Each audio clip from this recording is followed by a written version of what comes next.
Hello everyone! Welcome back muli dito sa ating YouTube channel. Naway nasa mabuti po kayong kalagayan kasama ang inyong mga mahal sa buhay. At para naman sa mga subscribers natin na nasa ibayong dagat, nasa abroad, isang napakalaking sakripisyo ang ginawa upang may mabago ang kanilang buhay at buhay ng kanilang pamilya. Dasal ko po lagi ang inyong kaligtasan. At para sa inyong lahat po, dasal ko na magtagumpay tayo sa 2026 na malagpasan natin ang lahat ng pagsubok na ating haharapin at mapagtagumpayan natin kung anuman ang nakatadhana sa atin. And at the same time, makuha natin, matanggap natin, mapasa atin ang lahat ng ating inaasam-asam at pinagdarasal sa buhay. Sa vlog natin ngayon, pag-uusapan natin ang mga dapat gawin bago mag-New Year at ang kailangan natin gawin. Isa-alaala, ilista ninyo na mga kakailanganin natin tandaan sa araw naman ng bagong taon. So it would be before the New Year na umapak ang bagong taon at sa araw mismo ng bagong taon. I'm going to give a recap and highlights para walang makaligtaan. Okay? So iisa-isahin natin ngayong gabing ito. So gusto pang magpaabot ng kanilang tulong at donasyon, nasa screen nyo po ang RCBC Peso account natin, ang BPI Peso account natin, at ang GCash account natin. Kung bago ka pa lang, huwag kalimutan mag-like at mag-subscribe. Huwag nyo rin kalimutan mag-click sa notification bell para lagi kang mauuna sa mga kaabang-abang na vlogs, mga topic natin dito na kapupulutan ng aral. Huwag nyo rin pong kalimutan to follow me on my official Facebook, okay? Huwag kalimutan to follow me on my official Facebook page, Franz Byron. Araw-araw naman ay nagbibigay tayo ng mga inspiring post sa Facebook natin. Ano ang gagawin naman natin sa pag-apak mismo ng bagong taon? Sa unang araw ng pagsalubong natin ng bagong taon, siguraduhin natin na may nakahaing pagkain sa hapagkainan. Ang mesa na walang laman ay sumisimbolo ng kawalan.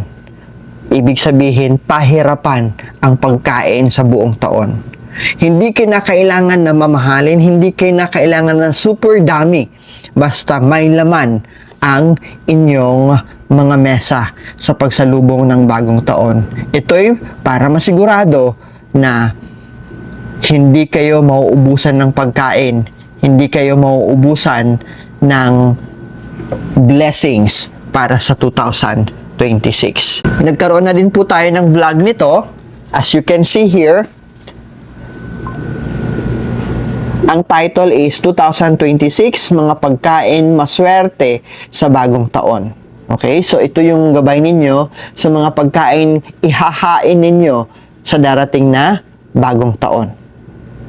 So, panoorin nyo po yung vlog na ito. Nasa YouTube channel na natin. Siguraduhin din natin na nakahanda na at merong basket of fruits dyan sa hapagkainan natin, dyan sa buffet table natin, dyan sa mesa natin, sa pagsalubong natin ng bagong taon. Ang mga kulay ng prutas ay dapat nagre-represent ng 5 elements. Kaya sabi ko sa vlog, even 5 fruits, okay na. Even 5 fruits ay okay na po. When you welcome 2026, kinakailangan mo lang ng 5 klaseng prutas. At ang 5 klaseng prutas na yan should and must represent the 5 elements of feng shui. So, color blue, kung walang black, color blue, dark blue, color red, color green, color brown, and color orange. Ito yung nagre-represent ng 5 elements sa bagong taon na paparating.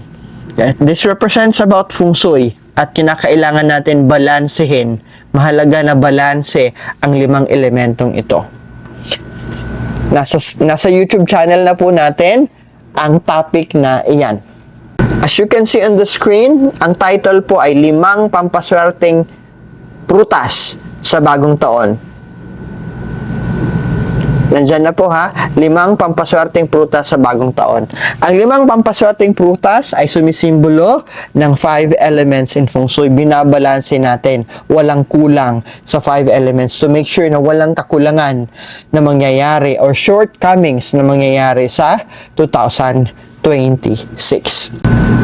Of course, sino ba naman dito yung papahuli? Binigay ko na rin po ang mga gagamitin sa Prosperity Bowl at binigay ko na rin po ang vlog, complete vlog para sa Prosperity Bowl. So make sure that your Prosperity Bowl is in place sa pagpasok ng January 1 sa wealth sector ng inyong living area ng sala ninyo or ng reception po ninyo. Yung vlog na ito tungkol sa paggawa at mga gagamitin para sa gagawing Prosperity Bowl ay nasa screen nyo na po. Ito Prosperity Bowl 2026. Ito yung step-by-step guide. Dapat rin po nalagay na natin ang mga perang papel at barya sa ibabaw ng higaan natin. This is on December 31 ng gabi. Dapat na ilagay na ito, nakalatag na, naka-arrange na yung perang barya, perang papel sa mga higaan natin at tatanggalin natin ito bago tayo humiga. So hindi dapat natin natutulugan ang mga pera sa ating higaan or else hinigaan natin ang mga pera sa ating higaan, ang magiging problema natin ay sa pera. Hindi ito mawawala sa isip natin yung problema na yan. Kaya make sure na hindi nyo hihigaan ang pera. Nakapaggawa na tayo ng vlog patungkol dyan. Dapat bang maglagay ng pera sa higaan? Andito na po yan ha. Andito na yan. All you need to do is to watch and to follow.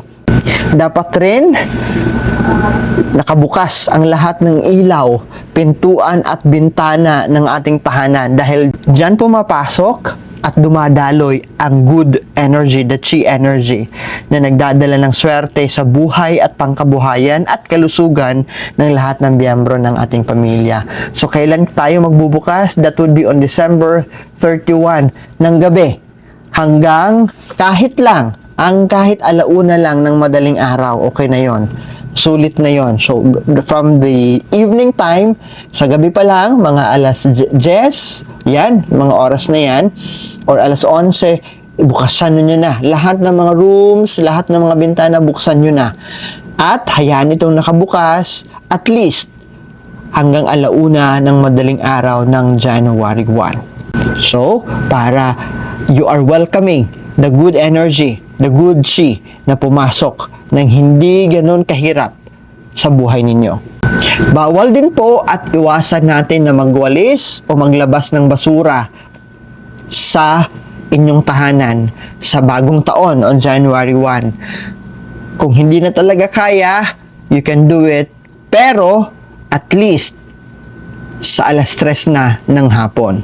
Pero kung kaya, mas mainam, natatapusin ninyo yung buong January 1 na hindi kayo nagwalis at hindi kayo naglabas ng basura.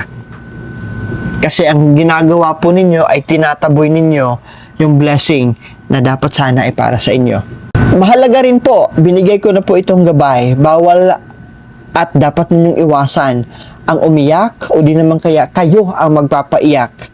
It could be a bata or kaedaran ninyo. Maliban lang kung yung iyak na yan is tears of joy, okay?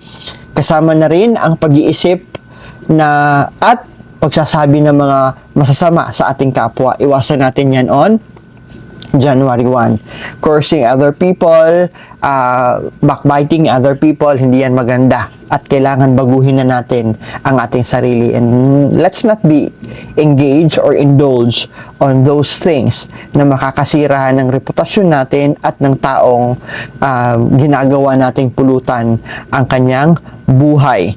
Okay? Bawal tayo mag-isip ng masama o magsabi ng masama sa ating kapwa. Bawal tayong magpaiyak o umiyak. Yan ang mahalaga sa January 1. Pwede tayong mag-ingay. Napakaganda na mag-iingay tayo gamit siguro ng taklob ng kaldero magpatugtog tayo ng masayang musika. Magpaputok din tayo ng fireworks. Maswerte ito on January 1. Kung meron kayong dragon dance or lion dance, maganda ang ritual na ito to invite blessings and positive energy. Siguraduhin lang po kung magpapaputok kayo ay kaligtasan ang nasa isipan ninyo. Sa pagsalubong natin ng bagong taon, tayong lahat ay nagsisilabasan. Nanonood ng fireworks o di naman kaya nagsisindi. Ang iba naman sa labas ay tumatalon or what. Diba? Karamihan nasa labas. Ngayon, pagbalik ninyo, pagpasok ninyo, magpagulong po kayo ng siyam na orange habang nakatayo kayo sa main door ng inyong tahanan. Kung hindi nyo naman ito magagawa on the New Year's Eve, at least on the New Year's Day mismo. Mahaba-haba yung oras dyan para makapagpagulong kayo ng orange. At mainam din po na kumain kayo sa orange na pinagulong ninyo. Siyempre, babalatan ninyo at kakainin ninyo. Orange means wealth in Feng Shui. Orange means kayamanan. So, pag napagulong nyo ito, pinapapasok nyo, pinagugulong nyo yung kayamanan. And, kakain kayo, kahit ilang piraso lang ng pinagulong ninyo. That symbolizes na nakuha ninyo, tinanggap ninyo yung mga wealth blessings galing sa siyam na mga orange na pinagulong ninyo. Ito dahil sa holiday walang ginagawa, may pagkain, yung karamihan ay nakahilata lang nanonood ng TV at nagsi-cellphone. So iwasan na nakahilata at walang ginagawa sa unang araw ng taon. Dahil ang ini-invite nyo po is the negative chi and the stagnant energy. Ibig sabihin, pahirapan ang paglago sa buhay ninyo. Kaya kung ayaw nyong pahirapan ang paglago sa buhay ninyo, iwasan ninyo na wala kayong ginagawa, nakahilata o nakahiga lang kayo sa inyong tahanan. Ang pagtatapon ng pagkain ay pagtatapon ng blessings. Kaya napakahalaga na iwasan natin na magtapon ng pagkain. Dahil syempre, marami tayong naging party left and right, marami tayong naging bisita, o di naman kaya sa araw mismo ng New Year, nagluto kayo at nadamihan ninyo. So, habulin ninyo na maipapasok ito sa ref para initin na lang by the next day. Wag nyo lang gagawin na magtatapon kayo ng pagkain dahil talagang babalik ang problema sa inyo. Maliban sa mga pampaswerte at pwede at hindi nyo pwedeng gawin, ang pagiging masaya o happy yung mood nyo po sa inyong tahanan, walang away, walang gulo, walang sagutan. Lahat lang masaya because what we are inviting is saya lang para sa buong taon. Tayo mismo dapat yung nagsiset ng mood. Tayo mismo nanggagaling dapat sa atin yung pag-i-encourage na gawin natin ang celebration natin ng masaya. Gawin natin ang celebration natin ng ilulook forward ng bawat isa sa atin every year kasi we created a tradition na kompleto ang lahat, sama-samang kakain, masaya, nagkakantahan, naglalaro. Maganda yon kung ganun ang settings natin on January 1.